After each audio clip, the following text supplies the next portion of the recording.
तेरी मूर्ति मन को शांति है मिले, तेरी तेज सी आँखों से मिट गया है सारा अंधेरा। नमो नमो श्री जिनवरा पार्श्वनाथ जिनवरा, चिंतामणि चिंता चूर जय हो संकेश्वरा। नमो नमो श्री जिनवरा पार्श्वनाथ जिनवरा, चिंतामणि चिंता चूर जय हो संकेश्वरा। सिर पे नागनाथ है, संकटों का हरण है, क्या जमीन क्या गगन दोनों कुछ नहीं तेरे बिना।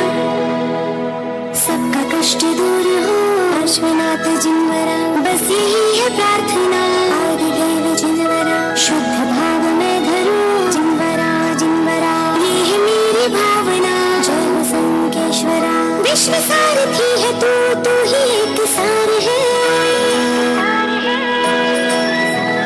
मेरे कर्म काटने मोक्ष का दयार है।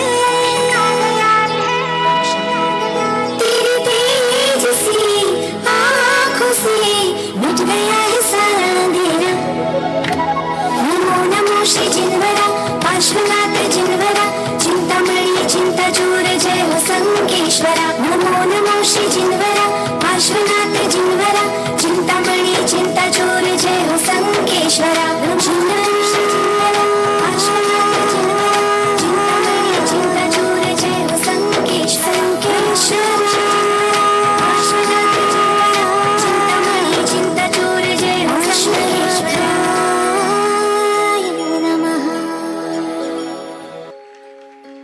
बिलासपुर में होने वाले भव्य पिच्छिका परिवर्तन समारोह का जब अपने अवधि ज्ञान में सौधर्म इंद्र को ज्ञान होता है, तब वह थोड़ा चिंतित हो जाता है।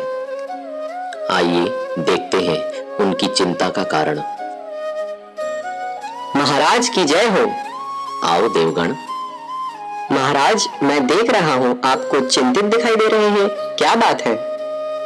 कुछ नहीं देवगण, मैं तो अपने अवधि ज्ञान में देख रहा था कि भरत क्षेत्र के आर्यखंड के भारत देश के छत्तीसगढ़ प्रदेश में बिलासपुर नाम का एक नगर है, जहां क्रांति नगर जैन मंदिर में परम पूज्य आचार्य विद्यासागर जी महाराज एवं उनके आज्ञानुवर्ती नवाचार्य समय सागर जी महाराज की शिष्या परम पूज्य आरिका आदर्शमती माता जी की संघस्थ आरिका परम पूज्य अनर्घमती माता जी सत्संग का चातुर्मास चल रहा है और आज उनकी सत्संग भव्य पिच्छिका परिवर्तन समारोह है। तो इसमें क्या विशेषता है?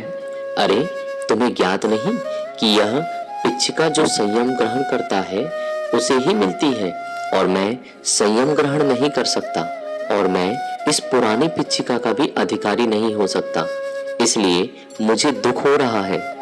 वह दिन कब आएगा जब मैं इस संयम के उपकरण को ग्रहण कर पाऊंगा। महाराज, यह पिच्छिका किससे बनी होती है? पिच्छिका तो मयूर पंख से बनती है।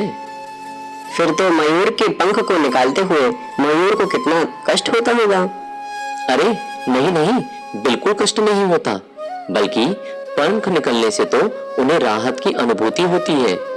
जब कार्तिक माह में मिर्ची आती है तब मयूर इसे चाव से खाता है और फिर उसके पश्चात उसे खुजली चलने लगती है, तब ये अपने पंख को स्वतः ही गिरा देता है और उसके पश्चात श्रावक गण उन पंखों को इकट्ठा कर साधुओं के लिए पिच्छी बनाकर प्रदान करते हैं।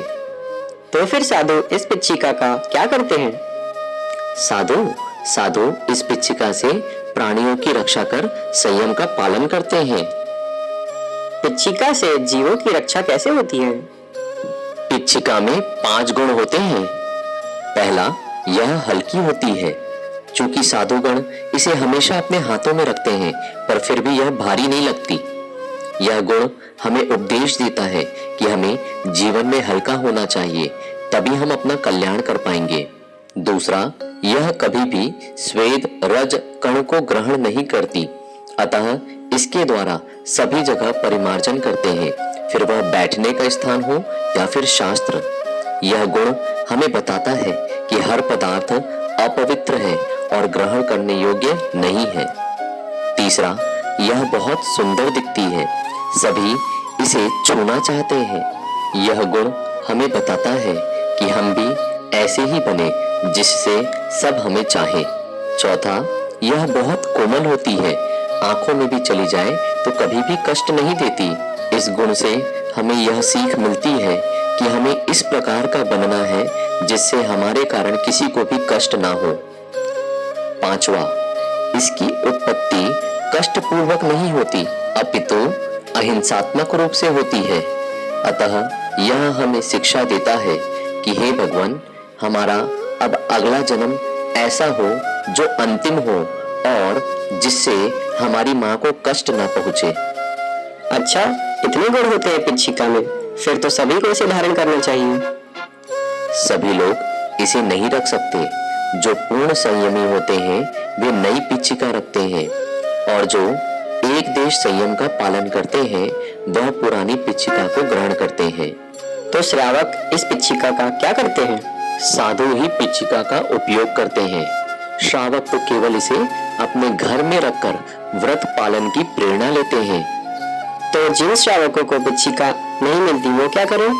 पुरानी पिच्छिका तो मात्र एक प्रोत्साहन के लिए है। जिन्हें पिच्छी नहीं भी मिलती वे भी व्रतों का, नियमों का पालन करके अपना कल्याण कर सकते हैं। फिर हम लोग अपना कल्याण कैसे कर सकते हैं?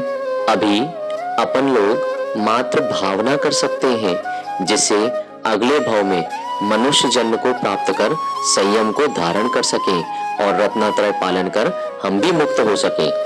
चलो हम भी चलकर देखते हैं आज वो कौन होगा पुण्यशाली परिवार जो माताजी के कर कमलों में नई पिच्छी प्रदान करेगा और माताजी के कर कमलों से ही पुरानी पिच्छी को प्राप्त करेगा। तो देखा आपने, देव भी उस संयम को प्राप्त करने के लिए कितना लालायित है और कितना दुखी है कि वह इस संयम को प्राप्त नहीं कर सकता। हम सब